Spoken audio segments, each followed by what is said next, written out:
साथियों, आप सभी के इस प्लेटफॉर्म पर स्वागत है। यहाँ पर हम लोग विजन आईएएस कोचिंग संस्था के द्वारा जो न्यूज़ टुडे शीर्षक से डेली करंट अफेयर प्रोवाइड किया जाता है उसको यहाँ पर हम लोग देखेंगे। तो सबसे पहले बात करते हैं कि भारत और संयुक्त अरब अमीरात अर्थात यूएई ने व्यापक आर्थिक भागीदारी समझौते CEPA अर्थात कॉम्प्रिहेंसिव इकोनॉमिक पार्टनरशिप एग्रीमेंट पर हस्ताक्षर किए हैं। तो ध्यान रखिएगा, भारत और संयुक्त अरब अमीरात के बीच में। तो संयुक्त अरब अमीरात और सऊदी अरब में कंफ्यूज मत होइएगा, ये भारत और संयुक्त अरब अमीरात के मध्य में हुआ है। हाल ही में भारत और संयुक्त अरब अमीरात के बीच एक आभासी शिखर सम्मेलन आयोजित किया गया था। इस दौरान एडवांसिंग कॉम्प्रिहेंसिव स्ट्रेटेजिक पार्टनरशिप पर एक संयुक्त दृष्टिकोण पत्र जारी किया गया। इसी सम्मेलन में दोनों देशों के मध्य व्यापक आर्थिक भागीदारी समझौते या इंग्लिश में कहें तो comprehensive economic partnership agreement CEPA पर हस्ताक्षर किए गए हैं। CEPA से अगले 5 वर्षों में द्विपक्षीय व्यापार $60 अरब से डॉलर के मौजूदा स्तर से बढ़कर के $100 अरब पहुंचने की संभावना व्यक्त की गई है या संभावना है। अब बात कर लेते हैं भारत और संयुक्त अरब अमीरात के मध्य जो व्यापक आर्थिक भागीदार समझौते या कॉम्प्रिहेंसिव इकोनॉमिक पार्टनरशिप एग्रीमेंट हुआ है, इसका महत्व क्या है। तो इस समझौते से 80% वस्तुओं पर प्रशुल्क जो है वो कम हो जाएगा। इसके अलावा भारत से संयुक्त अरब अमीरात को होने वाले 90% निर्यात जो है उस पर शून्य प्रशुल्क देना होगा। इसके अतिरिक्त कई श्रम गहन क्षेत्रों में 10 लाख नौकरियों के रूप में रोजगार सृजित होंगे। संयुक्त अरब अमीरात ने अमेरिका, यूरोपीय संघ, ब्रिटेन और जापान जैसे विकसित देशों में भारतीय दवाओं को विनियामकी मंजूरी मिलने पर उनके स्वतः पंजीकरण और स्वीकृति प्रदान करने के लिए सहमति प्रकट की है। साथ ही भारतीय निर्यातकों को संयुक्त अरब अमीरात के माध्यम से पश्चिमी एशियाई देशों और अफ्रीका तक पहुंच प्रदान करने में मदद मिलेगी। अब बात करते हैं भारत और संयुक्त अरब अमीरात संबंध के बारे में। तो देखिए, वर्ष 2019-20 की स्थिति के अनुसार चीन और अमेरिका के बाद संयुक्त अरब अमीरात भारत का तीसरा सबसे बड़ा व्यापारिक भागीदार हो गया। यहाँ ध्यान रखिएगा, अब जो है जो लेटेस्ट आंकड़े हैं उसमें अमेरिका जो है नंबर 1 पर फिर से आ गया है व्यापार भागीदार के रूप में, चाइना दूसरे नंबर पहुंच गया है। संयुक्त अरब अमीरात भारत का तीसरा सबसे बड़ा निर्यात गंतव्य भी है। दोनों देशों के मध्य समुद्री सहयोग के लिए डेजर्ट ईगल जैसे नियमित सैन्य अभ्यास आयोजित किया जाता है। ध्यान रखिएगा, डेजर्ट ईगल संयुक्त अरब अमीरात और भारत के मध्य में आयोजित किया जाता है। इस क्षेत्र में शांति और सुरक्षा बनाए रखने में मदद मिलती है। संयुक्त अरब अमीरात में सर्वाधिक संख्या में भारतीय प्रवासी रहते हैं, लगभग 35 लाख लोग रहते हैं। ये भारत में उच्च विप्रेषण अर्थात रेमिटेंस के रूप में योगदान देते हैं। वर्ष 2019 के आंकड़ों की बात करें तो 2019 में इनसे कुल $17.06 बिलियन रेमिटेंस प्राप्त हुआ था। अंतरिक्ष सहयोग के बारे में बात करें तो इसमें इसरो ने संयुक्त अरब अमीरात का पहला नैनो उपग्रह नाइफ प्रक्षेपित किया था। दोनों देशों ने सीमा पार आतंकवाद सहित चरमपंथ और सभी प्रकार के आतंकवाद से निपटने के लिए संयुक्त रूप से प्रतिबद्धता व्यक्त की है। अब ये जो शिखर सम्मेलन हुआ है इसमें इसके जो अन्य परिणाम हैं उनकी बात कर लेते हैं। तो देखिए, भारत की स्वतंत्रता की 75वीं वर्षगांठ और संयुक्त अरब अमीरात की स्थापना की 50वीं वर्षगांठ के अवसर पर संयुक्त स्मारक डाक टिकट भी जारी किया गया है। दोनों देशों के मध्य निम्नलिखित समझौतों पर हस्ताक्षर किए गए हैं, MOUs किए गए हैं। पहला, खाद्य सुरक्षा गलियारा पहल पर समझौता ज्ञापन। दूसरा, वित्तीय परियोजनाओं और सेवाओं में सहयोग पर भारत की Gujarat international finance, tec city, gift city और अबू धाबी ग्लोबल मार्केट के बीच समझौता ज्ञापन। तीसरा है जलवायु कार्रवाई और शिक्षा में सहयोग पर समझौता ज्ञापन। आगे बात करते हैं, टोंगा ज्वालामुखी प्लूम को मध्य मंडल तक पहुंच गया है। अब सबसे पहले जान लीजिए प्लूम होता क्या है, तब उसके बाद आगे चलते हैं। देखिए, ज्वालामुखी प्लूम जो होता है ये राख, धुआं, गैस, जल आदि का एक मिश्रण होता है। ठीक है, तो ये अब क्या है, ये आपका मध्य मंडल तक पहुंच गया है। आप ऐसे समझिए, आपके सबसे पहले पृथ्वी के सबसे नजदीक ट्रोपोस्फीयर होता है, फिर स्ट्रेटोस्फीयर, फिर आपका मेसोस्फीयर अर्थात क्षोभ मंडल, समताप मंडल और फिर तीसरे स्तर पर आपका मध्य मंडल आता है। तो ये तीसरी लेयर में ये जो प्लूम है ये पहुंच गया है। पृथ्वी के वायुमंडल की मध्य मंडल परत जो है लगभग 50 से 85 किलोमीटर तक विस्तारित है, मतलब इतनी ऊंचाई तक ये पहुंचा है। ज्वालामुखी की अत्यधिक ऊष्मा और समुद्र से आर्द्रता का एक विस्फोटक संयोजन निर्मित होता है। इसी संयोजन ने ज्वालामुखी प्लूम राख, जिसमें राख, धुआं, गैस, जल आदि का मिश्रण होता है, को इस तरह की आश्चर्यजनक ऊंचाई तक ले जाने में मदद की है। विशेषज्ञों के अनुसार यह 3 दशकों में विश्व में कहीं भी दर्ज की गई ज्वालामुखी विस्फोट की सबसे बड़ी घटना है, जो टोंगा ज्वालामुखी विस्फोट हुआ है। देखिए, ज्वालामुखी विस्फोट का प्रभाव क्या होता है? तो ज्वालामुखी विस्फोट के दौरान राख, धूल या एरोसेल वायुमंडल में मुक्त होते हैं। यह सूर्य के प्रकाश को बाधित कर छाया निर्मित करते हैं और अस्थायी शीतलन का कारण बनते हैं। दूसरा, ये विस्फोट बड़ी मात्रा में ग्रीन हाउस गैसों जैसे कि जलवाष्प, कार्बन डाइऑक्साइड को वायुमंडल में मुक्त करते हैं। इससे ग्लोबल वार्मिंग का प्रभाव बढ़ जाता है। तीसरा, इससे स्थानीय मौसम में एक महत्वपूर्ण परिवर्तन आ सकता है, जैसे तेज आंधी, तूफान इत्यादि। इस विस्फोट ने एक विनाशकारी सुनामी को सक्रिय किया है जो टोंगा से प्रभावित हो सकती है। देखिए, टोंगा ज्वालामुखी के बारे में बात करें तो यह प्रशांत महासागर के रिंग ऑफ फायर क्षेत्र में स्थित है और यह द्वीपीय राष्ट्र टोंगा से मात्र 80 किलोमीटर की दूरी पर अवस्थित है। आप यहाँ पे मैप में एक बार देख लीजिए, ये जो दिखाया गया है ये आप रिंग ऑफ फायर को दिखाया गया प्रशांत महासागर में, और यहीं पर आपका ये टोंगा क्रंच है और यहीं पर आपका टोंगा द्वीप है। यहीं पे देखिए, ये है आपका ऑस्ट्रेलिया। ऑस्ट्रेलिया से होकर के मकर रेखा जाती है। मकर रेखा के जस्ट ऊपर ही यहीं पर टोंगा है। टोंगा द्वीपीय राष्ट्र है और यहां से 60 किलोमीटर की दूरी पर यह ज्वालामुखी विस्फोट हुआ है।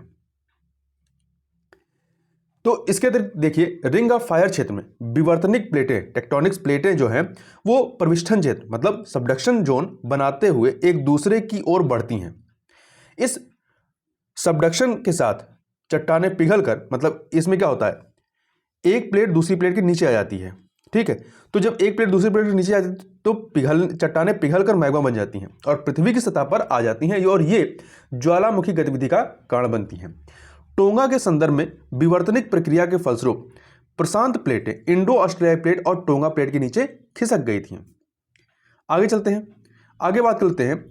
सरकार ने अंतर संचालन योग्य आपराधिक न्याय प्रणाली, इंग्लिश में कहें तो inter operable criminal justice system ICJS परियोजना के कार्यान्वयन को मंजूरी दी है। तो ध्यान रखिएगा इस परियोजना के बारे में।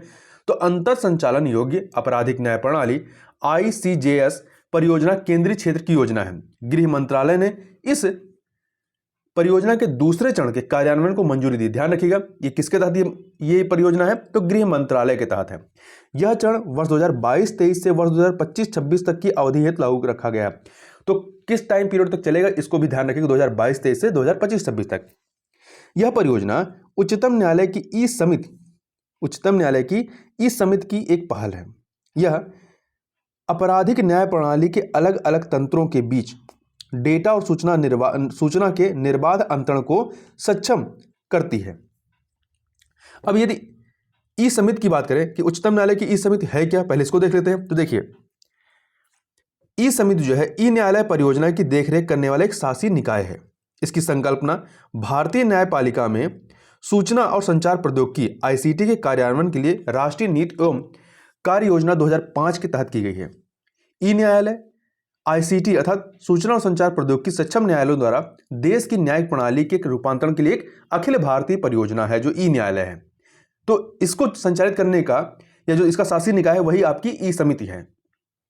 अब आगे देखें, जो अंतर संचालन योग्य आपराधिक न्याय प्रणाली ICJS है, यह परियोजना एक राष्ट्रीय मंच है। यह मंच देश में आपराधिक न्याय प्रदान करने के लिए प्रयुक्त सूचना प्रौद्योगिकी प्रणालियों के एकीकरण को सक्षम करता है। इस मंच का उपयोग निम्नलिखित 5 स्तंभों के माध्यम से देश में आपराधिक न्याय को लागू करने के लिए किया जाता है। कौन कौन से 5 स्तंभ में? पहला, पुलिस जिसके तहत अपराध और आपराधिक निगरानी नेटवर्क प्रणाली है। दूसरा, ई फॉरेंसिक। तीसरा, ई न्यायालय। चौथा, ई लोक अभियोजकों के लिए ई अभियोजन तथा पांचवा है ई जेल। आगे चलते हैं, यहां पे जो आपका ई न्यायालय है इसी की जो शासी निकाय है वो आपकी ई समिति है। परियोजना के दूसरे चरण का ढांचा एक डेटा एक प्रविष्टि, वन डेटा वन एंट्री के सिद्धांत पर बनाया गया है।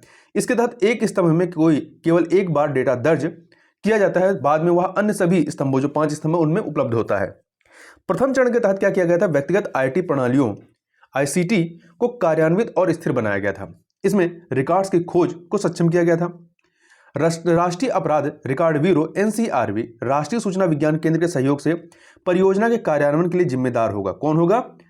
राष्ट्रीय अपराध रिकॉर्ड ब्यूरो राष्ट्रीय सूचना विज्ञान केंद्र के सहयोग से।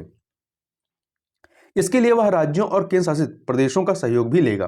परियोजना का महत्व क्या है? यह परियोजना न्याय प्रणाली न्याय वितरण प्रणाली को त्वरित और पारदर्शी बनाएगी। दूसरा, यह स्मार्ट पुलिसिंग को मजबूत करेगी। इसमें नागरिकों, जांच एजेंसियों और नीति निर्माताओं को सशक्त बनाना शामिल है। अब बात कर लेते हैं, केंद्र सरकार ने प्लास्टिक अपशिष्ट प्रबंधन संशोधन नियम 2022 अधिसूचित किए हैं। तो देखिए, पर्यावरण, वन और जलवायु परिवर्तन मंत्रालय ने पर्यावरण संरक्षण अधिनियम 1986 के तहत प्लास्टिक अपशिष्ट प्रबंधन नियम 2016 में संशोधन किए हैं। नियमों की जो मुख्य विशेषताएं हैं उनकी बात करते हैं।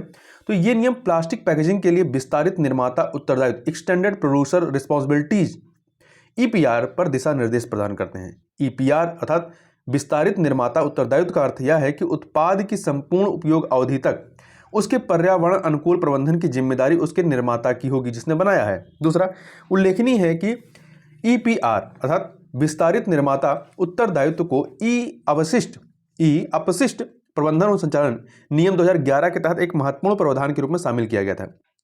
उत्पादकों, आयातकों एवं ब्रांड मालिकों को पुनर्चक्रण किए गए उत्पादों का विवरण और उसके प्रमाण पत्र केवल पंजीकृत पुनर्चक्रण इकाइयों से ही उपलब्ध कराने होंगे। दायित्वों पर नजर रखने और निगरानी के लिए एक अनुकूलित ऑनलाइन प्लेटफॉर्म विकसित किया गया है या किया जाएगा। ईपीआर अर्थात विस्तारित निर्माता उत्तरदायित्व लक्ष्यों को पूरा न करने की दशा में प्रदूषक द्वारा भुगतान सिद्धांत पर आधारित पर्यावरणीय क्षतिपूर्ति का प्रावधान किया गया है। अधिशेष विस्तारित निर्माता उत्तरदायित्व प्रमाण पत्रों की बिक्री और खरीद की अनुमति देने के लिए बाजार तंत्र अपनाया जाएगा। कुछ प्लास्टिक का पुनर्चक्रण नहीं किया जा सकता है। ऐसे प्लास्टिक की उपयोग अवधि को समाप्त करने के लिए उसे सड़क निर्माण, अपशिष्ट से ऊर्जा उत्पादन, अपशिष्ट से तेल उत्पादन आदि में इस्तेमाल कर लिया जाएगा। इन नियमों का महत्व क्या है? ये नियम व्यवसायियों को प्लास्टिक पैकेजिंग के संधारणीय विकल्प अपनाने के लिए एक रोड मैप प्रदान करेंगे। ये प्लास्टिक के नए विकल्पों के विकास को सुगम बनाएंगे। साथ ही ये प्लास्टिक पैकेजिंग से उत्पन्न अपशिष्ट पर आधारित चक्रीय अर्थव्यवस्था को मजबूत करेंगे। अब यहां ये भी देख लेते हैं, जो ईपीआर है, विस्तारित निर्माता उत्तरदायित्व का सिद्धांत प्लास्टिक की निम्नलिखित 4 श्रेणियों पर लागू होगा। श्रेणी 1, श्रेणी 2, श्रेणी 3, श्रेणी 4। श्रेणी 1 में क्या है? कठोर प्लास्टिक पैकेजिंग है। श्रेणी 2 में क्या है? सिंगल लेयर या मल्टी लेयर। मल्टी लेयर में क्या होता है? विभिन्न प्रकार के प्लास्टिक में एक से अधिक परत होती है। तो सिंगल लेयर या मल्टी लेयर प्लास्टिक शीट से लचीली प्लास्टिक पैकेजिंग और प्लास्टिक शीट से बने कवर आदि हैं। श्रेणी 3 में क्या है? मल्टी लेयर प्लास्टिक पैकेजिंग, मतलब इसमें प्लास्टिक की कम से कम एक परत और प्लास्टिक के अलावा अन्य सामग्री की कम से कम एक परत होगी। Multi layer plastic packaging. श्रेणी 4 में क्या है? पैकेजिंग के लिए प्रयुक्त प्लास्टिक शीट या उसके जैसा अन्य प्लास्टिक तथा साथ ही साथ कंपोस्टेबल प्लास्टिक से बने कैरी बैग। आगे बात कर लेते हैं इधर, यह है आपका नवीन और नवीकरणीय ऊर्जा मंत्रालय ने विकेंद्रीकृत नवीकरणीय ऊर्जा डिसेंट्रलाइज रिन्यूएबल एनर्जी के आजीविका संबंधी अनुप्रयोगों के लिए एक नीतिगत रूपरेखा का प्रारूप जारी किया है। तो देखिए, मंत्रालय द्वारा जारी इस फ्रेमवर्क का उद्देश्य एक सक्षम तंत्र के विकास की सुविधा प्रदान करना है। यह तंत्र भारत में विकेंद्रीकृत नवीकरणीय ऊर्जा के आजीविका संबंधी अनुप्रयोगों को व्यापक रूप से अपनाने में मदद करेगा। डीआरई अर्थात विकेंद्रीकृत नवीकरणीय ऊर्जा एक ऐसी प्रणाली है जो स्थानीय तरीके से विद्युत उत्पन्न करने, भंडारित करने और वितरित करने के लिए अक्षय ऊर्जा का उपयोग करती है। उदाहरण के लिए रूफटॉप सोलर पैनल, माइक्रो या मिनी ग्रिड आदि। भारत में अक्षय ऊर्जा की कुल 90 गीगावाट स्थापित क्षमता में से केवल 5% हिस्सा जो है वो विकेंद्रीकृत नवीकरणीय ऊर्जा का है। नीतिगत रूपरेखा के प्रारूप के निम्नलिखित उद्देश्य रखे गए। कौन कौन से? पहला, बाजार उन्मुख तंत्र को सक्षम बनाना। दूसरा, वित्त तक आसान पहुंच प्रदान करके विकेंद्रीकृत अक्षय ऊर्जा के अपनाने जाने की दर में वृद्धि करना। तीसरा, नवाचार और अनुसंधान एवं विकास के माध्यम से डीआरई अर्थात विकेंद्रीकृत नवीनीकृत ऊर्जा आधारित आजीविका के प्रभावी अनुप्रयोगों का विकास करना। उच्च गुणवत्ता वाले उत्पादों के विकास और प्रबंधन को प्रोत्साहित करना। साथ ही मुख्य ग्रिड के साथ साथ हाइब्रिड मोड में संचालित मिनी या माइक्रो ग्रिड द्वारा संचालित अनुप्रयोगों का उपयोग करना तथा इसके अतिरिक्त उच्च क्षमता वाले आजीविका उत्पादों के लिए ऊर्जा कुशल मानकों की स्थापना करना। डीआरई विकेंद्रीकृत नवीनीकृत ऊर्जा आधारित आजीविका की आवश्यकता क्यों है? पहला, ग्रामीण क्षेत्रों में डीजल पर निर्भरता को कम करने और अंततः इस निर्भरता को समाप्त करना जरूरी है। दूसरा, यह ग्रिड आपूर्ति का पूरक विकल्प है। तीसरा, यह सोलर ड्रायर, सौर या बायोमास संचालित शीत गृहों अर्थात कोल्ड स्टोरेज आदि जैसे अनुप्रयोगों की आर्थिक व्यवहार्यता को बढ़ाता है। इसके समझ कुछ चुनौतियां भी, जैसे उचित वित्तीय विकल्पों का अभाव, उपभोक्ताओं में जागरूकता की कमी, उपभोक्ताओं में सामर्थ्य की कमी, गुणवत्तापूर्ण उत्पादों या मानकों का अभाव इत्यादि। DRE संबंधी प्रमुख पहले इस प्रकार हैं, जैसे PM कुसुम योजना, रूफटॉप सोलर योजना, सौर चरखा मिशन इत्यादि। आगे बात करते हैं, संयुक्त राष्ट्र पर्यावरण कार्यक्रम यूनेप ने, यूनाइटेड नेशन एनवायरनमेंट प्रोग्राम ने अपनी वार्षिक फ्रंटियर्स रिपोर्ट जारी की है। तो ध्यान रखिएगा, फ्रंटियर्स रिपोर्ट किसने जारी की है? संयुक्त राष्ट्र पर्यावरण कार्यक्रम ने। इसका शीर्षक क्या है? इसका शीर्षक है नाइज, ब्लेजेज एंड मिस मैचेज। शीर्षक वाली यह रिपोर्ट पर्यावरणीय चिंता के उभरते मुद्दों को रेखांकित करती है। यह रिपोर्ट पर्यावरण प्रदूषण के प्रभावों की ओर भी ध्यान आकर्षित करती है। रेखांकित की गई समस्याओं की बात करते हैं, फिर उसके इंपैक्ट क्या है और सुझाव क्या दिए गए। सबसे पहले ध्वनि प्रदूषण की बात कर लेते हैं। तो इसका प्रभाव क्या है मानव स्वास्थ्य पर? तो मानव स्वास्थ्य पर क्या होता है? झुंझलाहट होती है, संज्ञानात्मक दोष आता है, नींद पर प्रभाव, सुनने में परेशानी, जीवन की गुणवत्ता, मानसिक स्वास्थ्य और कल्याण पर प्रतिकूल प्रभाव पड़ता है। पशुओं पर क्या प्रभाव पड़ता है? तो पशुओं पर प्रभाव की बात करें तो ध्वनिक संचार क्षमता में हस्तक्षेप कर सकता है या विभिन्न प्रजातियों के व्यवहार में परिवर्तन ला सकता है। इसके संबंध में सुझाव दिए गए, पहला, शहरी परिवेश में वृक्षारोपण को बढ़ावा देना चाहिए। साउंड स्केप योजना, इसमें क्या है? यह स्थान की प्रासंगिक विशेषताओं पर विचार करती है। इसमें कथित ध्वनिक मापदंड, भौगोलिक विशेषताएं या भौतिक विशेषताएं, प्राकृतिक कारक, उद्देश्य, उपयोग और उपयोगकर्ता समुदाय शामिल हैं। राजमार्गों या रेल मार्गों के समीप ध्वनि अवरोधक लगाए जा सकते हैं। वनाग्नि की बात करें तो इसका प्रभाव क्या है? वनाग्नि भारी मात्रा में वायुमंडलीय प्रदूषकों और ग्रीन हाउस गैसों का उत्सर्जन करती है। यह मृदा की अपरदन के प्रति संवेदनशीलता में वृद्धि करती है। इससे पादप प्रजातियों की संरचना में दीर्घकालिक परिवर्तन होता है। आग प्रेरित तूफान का कारण भी बनती है। इसके लिए सुझाव क्या दिए गए? सुभेद्य समूहों को शामिल करके निवारक दृष्टिकोण अपनाना चाहिए। दूसरा, अग्नि प्रबंधन की स्थानीय तकनीकों के उपयोग को बढ़ावा देना चाहिए और लंबी अवधि के मौसम पूर्वानुमान और रिमोट सेंसिंग क्षमताओं पर ध्यान केंद्रित करना चाहिए। अगला है फेनोलॉजी। तो फेनोलॉजी वर्ड याद रखिएगा कि फेनोलॉजी होती क्या है, ठीक है। तो देखिए, पौधों और जानवरों में मौसमी परिवर्तन का जो अध्ययन होता है उसे ही फेनोलॉजी कहते हैं। इंपॉर्टेंट टर्म है। फसलों में फेनोलॉजिकल प्रतिक्रियाएं खाद्य उत्पादन को चुनौती देंगी। फेनोलॉजी जलवायु स्मार्ट कृषि अनुकूलन को जटिल बनाती हैं। परस्पर क्रिया करने वाली प्रजातियों की फेनोलॉजी में गैर समन्वित परिवर्तन पूरे पारिस्थितिक तंत्र की कार्यप्रणाली को बाधित कर सकते हैं। सुझाव क्या दिया गया है कि पर्यावास गलियारों के माध्यम से पारिस्थितिकी संपर्क में वृद्धि करनी चाहिए, आनुवांशिक विविधता को बढ़ावा देना और सफल अनुकूलन की संभावनाओं को बढ़ाना चाहिए, ग्रीन हाउस गैस उत्सर्जन को कम करना चाहिए। ये कुछ सुझाव दिए गए। अब आगे चलते हैं, जो सुर्खियों में चीजें रही उनकी बात कर लेते हैं। तो सबसे पहले बात करते हैं नवोन्मेषी विकास के माध्यम से कृषि के लचीलेपन के लिए विभाजक क्षेत्र का कायाकल्प परियोजना, जिसको शॉर्ट में कहते हैं रिवार्ड परियोजना, याद रखिएगा। रिवार्ड परियोजना 115 मिलियन डॉलर की, कितने की है? 115 मिलियन डॉलर की परियोजना है। इस परियोजना पर 4 पक्ष है, भारत सरकार, कर्नाटक और उड़ीसा की राज्य सरकारें एवं विश्व बैंक। तो ध्यान रखिएगा, भारत सरकार, कर्नाटक सरकार, उड़ीसा सरकार और विश्व बैंक ने हस्ताक्षर किए हैं। इस परियोजना की प्रस्तावित अवधि कितनी है? 6 वर्ष है। यह परियोजना जल संभर या जल विभाजक क्षेत्र अर्थात वाटरशेड प्रबंधन के बेहतर तौर तरीकों को अपनाने में मदद करेगी।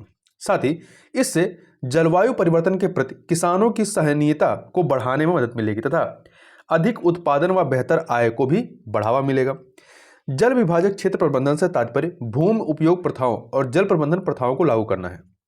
इसमें जल विभाजक क्षेत्र में जल और अन्य प्राकृतिक संसाधनों की गुणवत्ता का संरक्षण एवं सुधार करना शामिल है।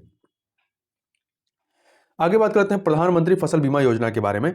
तो प्रधानमंत्री फसल बीमा योजना वर्ष 2022 के आगामी खरीफ के मौसम के साथ अपने कार्यान्वयन के 7वें वर्ष में सफलतापूर्वक प्रवेश किया है। तो 2015 में प्रारंभ किया गया था इसको। यह एक प्रमुख फसल बीमा योजना है। इसका उद्देश्य प्राकृतिक आपदाओं से फसलों को होने वाली हानि से पीड़ित किसानों को वित्तीय सहायता प्रदान करना है। इसके लाभार्थी कौन है? तो इसके अंतर्गत एक फसली मौसम के दौरान अधिसूचित क्षेत्र में अधिसूचित फसल उगाने वाले बटाईदार और काश्तकार किसानों सहित सभी किसान शामिल हैं। हालांकि अधिसूचित या बीमित फसलों के लिए किसानों का बीमा योग्य हित होना आवश्यक है। यह योजना कृषि मंत्रालय द्वारा प्रशासित है। किसानों द्वारा भुगतान किए जाने वाले प्रीमियम की दरें निम्नलिखित हैं। खरीफ फसल के लिए बीमित राशि का 2% या बीमांकित दर जो भी कम हो वो होता है। रबी फसल के लिए बीमित राशि का 1.5% या बीमांकी दर जो भी कम हो। तीसरा, वाणिज्यिक या बागवानी फसलों के लिए वार्षिक और बारहमासी दोनों होती हैं, तो इसमें बीमित राशि या बीमांकी दर का 5% या जो भी कम हो। आगे बात करते हैं राष्ट्रीय उच्चतर शिक्षा अभियान रूषा के बारे में। तो शिक्षा मंत्रालय ने राष्ट्रीय उच्चतर शिक्षा अभियान रूषा योजना को 31 मार्च 2026 तक जारी रखने की मंजूरी प्रदान की है। रूषा योजना के बारे में बात करें तो यह वर्ष 2013 से शुरू की गई एक केंद्र प्रायोजित योजना है, सेंट्रली स्पॉन्सर्ड स्कीम है। तो यह योजना जो है पात्र राज्य उच्चतर शिक्षण संस्थानों को रणनीतिक वित्त पोषण प्रदान करने पर केंद्रित है। तो ध्यान रखिए कब प्रारंभ की गई थी, 2013 में। यह नए चरण के तहत रूषा का उद्देश्य सुविधा से वंचित क्षेत्रों, अपेक्षाकृत कम सुविधा प्राप्त क्षेत्रों तक पहुंच बढ़ाना है। इसके अंतर्गत दूरस्थ और ग्रामीण क्षेत्रों, वामपंथी उग्रवाद से प्रभावित क्षेत्रों, आकांक्षी जिले, टियर 2 शहर आदि शामिल हैं। नए चरण को राष्ट्रीय शिक्षा नीति 2020 की कुछ सिफारिशों को लागू करने के लिए डिजाइन किया गया है। यह योजना लैंगिक समावेशन, समानता संबंधी पहल, सूचना एवं संचार प्रौद्योगिकी, व्यावसायिक शिक्षा और कौशल उन्नयन के माध्यम से रोजगार प्राप्त करने की संभावना बढ़ाने के लिए राज्य सरकारों का समर्थन करेगी। साथ ही इसके तहत भारतीय भाषाओं में सीखने सिखाने सहित विभिन्न गतिविधियों के लिए अनुदान प्रदान किया जाएगा, ग्रांट दिए जाएंगे। इससे मान्यता प्राप्त और गैर मान्यता प्राप्त विश्वविद्यालयों एवं कॉलेजों को मजबूती प्रदान की जा सके। तो दोनों को दिया जाएगा, चाहे वो मान्यता प्राप्त हो चाहे ना हो, मतलब मान्यता प्राप्त और गैर मान्यता प्राप्त दोनों को। आगे बात कर लेते हैं लक्ष्य जीरो डंप साइट LZD के बारे में। देखिए, आवासन और शहरी कार्य मंत्रालय ने लक्ष्य जीरो डंप साइट के लक्ष्य के साथ आंध्र प्रदेश के 235 करोड़ रुपए के विरासती या पुराने अपशिष्ट उपचार प्रस्ताव को मंजूरी प्रदान की। ध्यान रखिएगा किसका है ये योजना, आंध्र प्रदेश की है। स्वच्छ भारत मिशन शहरी 2.0 के तहत लक्ष्य जीरो डंप साइट का उद्देश्य 16 करोड़ मीट्रिक टन विरासती अपशिष्ट में सुधार करना है। ये डंप साइट्स शहर के लगभग 15,000 एकड़ भूमि पर मौजूद हैं। ये जो विरासती डंप साइट है ये पर्यावरण के लिए बड़ा खतरा है और ये स्थल वायु प्रदूषण और जल प्रदूषण में योगदान करते हैं। आगे बात करते हैं पोलियो माइलाइटिस या पोलियो के बारे में। पोलियो। तो देखिए, पिछले 5 वर्षों में अफ्रीका के वाइल्ड पोलियो वायरस का पहला मामला मलावी में दर्ज किया गया। कहां पे? मलावी में। तो मलावी आपका अफ्रीकन कंट्री है, आप यहां मैप में देख सकते हैं मलावी को। इसके पड़ोस में जाम्बिया है, इधर आपका मोजाम्बिक है, इधर तंजानिया है और ये यहाँ पे लेक मलावी भी है। लेक मलावी तंजानिया और मलावी के मध्य में स्थित है और इसकी सीमा मोजाम्बिक से भी जुड़ी हुई है। देखिए, पोलियो के बारे में बात करें तो पोलियो माइलाइटिस अर्थात पोलियो एक अत्यधिक संक्रामक वायरल रोग है। वायरल मतलब वायरस से फैलता है। यह मुख्य रूप से 5 वर्ष से कम आयु के बच्चों को प्रभावित करता है। यह रीढ़ की हड्डी को नुकसान पहुंचा सकता है, साथ ही मांसपेशियों में कमजोरी और पक्षाघात अर्थात पैरालिसिस का कारण भी बन सकता है। यह व्यक्ति से व्यक्ति में संचारित हो सकता है, मुख्य रूप से फेकल ओरल रूट के माध्यम से या दूषित जल या भोजन द्वारा संचालित होता है। Wild polio virus WPV polio virus का सबसे सामान्य रूप है।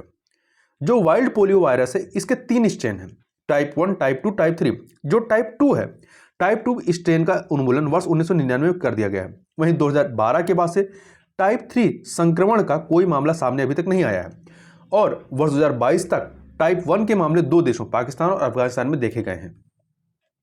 तो ध्यान रखिएगा, टाइप 2 का उन्मूलन हो चुका है, टाइप 3 जो है 2012 के बाद नहीं दिखा है और टाइप 1 जो है अभी भी है। आगे बात करते हैं तारापुर नरसंहार के बारे में। वर्ष 1932 में बिहार के तारापुर में, कब? ध्यान रखिएगा 1932 में बिहार के तारापुर में अंग्रेजों ने 34 स्वतंत्रता सेनानियों की हत्या कर दी थी। उनके इस बलिदान की स्मृति में बिहार सरकार प्रतिवर्ष 15 फरवरी को शहीद दिवस के रूप में मनाएगी। यह जलियांवाला बाग हत्याकांड जो कि अमृतसर में वर्ष 1999 में हुआ था के बाद अंग्रेजों द्वारा किया गया सबसे बड़ा नरसंहार था। यह घटना युवा स्वतंत्रता सेनानियों के एक समूह द्वारा एक विरोध प्रदर्शन के दौरान थाना भवन में भारतीय राष्ट्रीय ध्वज फहराने का प्रयास करते समय घटी थी। विरोध का रीजन क्या था? लाहौर में भगत सिंह, सुखदेव और राजगुरु को फांसी दी गई थी वर्ष 1931 में। मार्च 1931 की घटना से। दूसरा, गांधी इरविन संधि वर्ष जो 1932 की समाप्ति के बाद महात्मा गांधी की गिरफ्तारी कर ली गई थी। तीसरा, कांग्रेस को एक अवैध संगठन घोषित कर दिया गया था। इसके अलावा इसके बाद नेहरू, पटेल और राजेंद्र प्रसाद को भी गिरफ्तार कर लिया गया था। आगे बात करते हैं व्यक्तित्व में झलकारी बाई के बारे में। तो झलकारी बाई का जन्म झांसी के निकट भोजला गांव में वर्ष 1830 में हुआ था। कब हुआ था? 1830 में बनारस झांसी के निकट भोजला गांव में।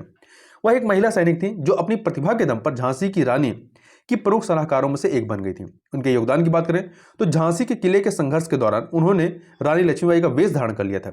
इस प्रकार वह रानी लक्ष्मीबाई को वहां से सुरक्षित निकालने में सफल रही। वह वर्ष 1857 के विद्रोह के दौरान एक प्रमुख योद्धा थी। उन्होंने ब्रिटिश सेना को भयभीत कर दिया था। इनके मूल्यों की बात करें तो साहस, बलिदान, वीरता इत्यादि इनके मूल्य थे। सम्मान की बात करें तो उनके सम्मान में ग्वालियर में उनकी एक प्रतिमा स्थापित की गई है और इसके अलावा वर्ष 2001 में भारत सरकार ने उन्हें श्रद्धांजलि अर्पित करते हुए उनकी स्मृति में एक डाक टिकट जारी किया था। अब आगे बात करते हैं फॉकलैंड द्वीप समूह की। चर्चा में क्यों हुई है? क्योंकि चीन ने ब्रिटिश नियंत्रण वाले फॉकलैंड द्वीप समूह पर अर्जेंटीना के दावे का समर्थन किया है। देखिए इसके बारे में और मानचित्र में देखें तो यह यूनाइटेड किंगडम का एक विदेशी क्षेत्र है। यह दक्षिण अमेरिका के सबसे दक्षिणी बिंदु पर दक्षिण पश्चिम ऑस्ट्रेलिया महासागर में स्थित है। ये आपका देखिए साउथ अमेरिका है, दक्षिण अमेरिका। ये आपका यहाँ पर अर्जेंटीना है ये, और इसी के नीचे जाएंगे तो यहाँ पे ये आपका फॉकलैंड आइलैंड है अटलांटिक महासागर में, साउथ अटलांटिक ओशन में। अन्य चीजें देखिए इसमें तो देखिए यह पृथ्वी के दक्षिणी और पश्चिमी दोनों गोलार्धों में स्थित है। इसकी राजधानी स्टैनली है। भौगोलिक विशेषताओं की बात करें तो स्थलाकृति में पर्वत श्रृंखलाएं, समतल मैदान, असमतल समुद्र तट, रेतीले पुलिन अर्थात बीचेज और चट्टाने हैं। मौसम कैसा है? वार्षिक तापमान की संकीर्ण रेंज है। यहाँ पर बहुत ज्यादा मौसम बदलता नहीं है। यहाँ पर उच्चतम बिंदु माउंट अशबान यहाँ की उच्चतम चोटी है और निम्नतम बिंदु अटलांटिक महासागर है। तो इस प्रकार से इस वीडियो में बस इतना ही। मिलते हैं नेक्स्ट वीडियो में, तब तक के लिए बहुत बहुत धन्यवाद।